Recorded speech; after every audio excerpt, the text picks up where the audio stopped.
What's up guys, my name is Ace, and for some of you, you may be experiencing some deja vu right now, thinking that I already made this video yesterday. But in Battlefield 6, we got a big new update with a ton of changes, a really long list. And yesterday, I went through and covered those changes, or at least I pulled out some of the highlights from the patch notes. And more importantly, I did some pre-patch versus post-patch recoil testing for the guns that saw some adjusted recoil. And I was surprised to find that the recoil didn't really seem to change all that much, and in many of the cases at least, I said multiple times, if they didn't tell us about these changes, I don't think anybody would really notice them. And it turns out the reason for that, I found out very quickly after uploading that video, is the patch wasn't live yet.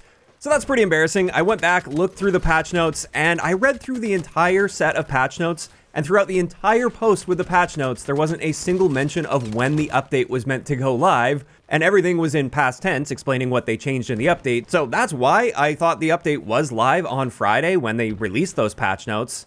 And so I guess I just have some more learning to do when it comes to how Battlefield handles things and when they post patch notes versus when the updates actually come, and I have to do a little more research outside of the patch notes themselves to figure out when the patch is actually happening.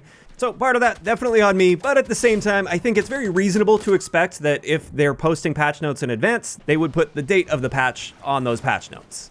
In either case, in today's video, I mainly just wanted to correct the recoil patterns and do another test here showing what the actual pre-patch versus post-patch looks like with the 5 guns that saw recoil adjustments. And just to recap, in the patch notes themselves, they stated they reduced recoil magnitude but increased recoil variation on the M250, NVO228, RPK, SG553R, and the SOAR 300 SC. So let's start it off with the LMGs, and with the M250, I'll be honest, I was expecting to see a little bit more of an adjustment here. There's not much of a difference here looking at my pre-patch versus post-patch recoil tests. I mean, the amount of randomness that just exists within the recoil patterns themselves could explain this amount of variation. And so at least in the case of this one, I have the same conclusion as my video yesterday. I honestly don't think you're going to notice much of a difference, if at all, with the M250. As for the other LMG that saw an adjustment, this is the RPK-M. And this time, looking at it pre-patch versus post-patch, there definitely appears to be a little bit more spread on the top end on the post-patch recoil plots. Like, the magnitude of recoil wasn't as high, but you are seeing some of the bullets hit a little bit higher than that top line, which I've always got set to my pre-patch top line value. So you're seeing some more variation there, as the patch notes suggested, but technically a little bit less magnitude of recoil within that.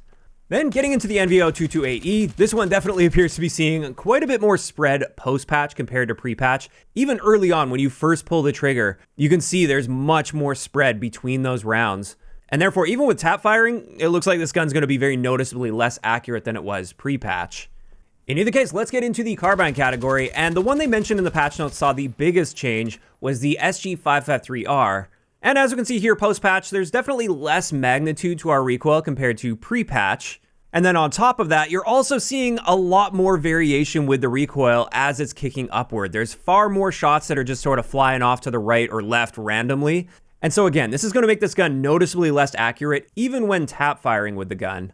One thing I want to mention here, though, is I'm convinced there was a change to this gun previously as well, because keep in mind, my pre-patch value, that was tested with the last major update on November 18th. And I want to circle back to the results that I found yesterday when apparently no patch went live. I'm absolutely convinced here that something actually did change with this gun between November 18th and today's update, because the variation between those two plots is simply too high to be explained by the inherent randomness of the recoil pattern itself. So I stand behind that. I definitely believe there was a change to the SG553R at some point prior to today's update.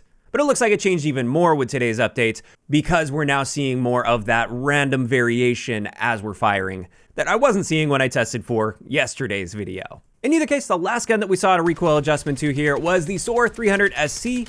And as we can see here, there's clearly less magnitude to the recoil. And you can see maybe a little more spread toward the top end. This one didn't appear to be a large change by any means, but definitely something changed there when it comes to the overall magnitude at least. And there we have it. That is going to wrap it up for today's video. Just a quick look at the recoil adjustments.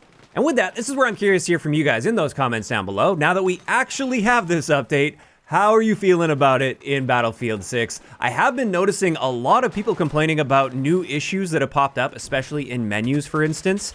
So I'm curious to see if you guys have been running into any new issues as well. And outside of that, how are you feeling about these recoil adjustments they made that I covered in today's video? Just let me know down below. If you enjoyed the video, a like rating is always appreciated, and don't forget to subscribe for more if you haven't already. I'll talk to you guys next time.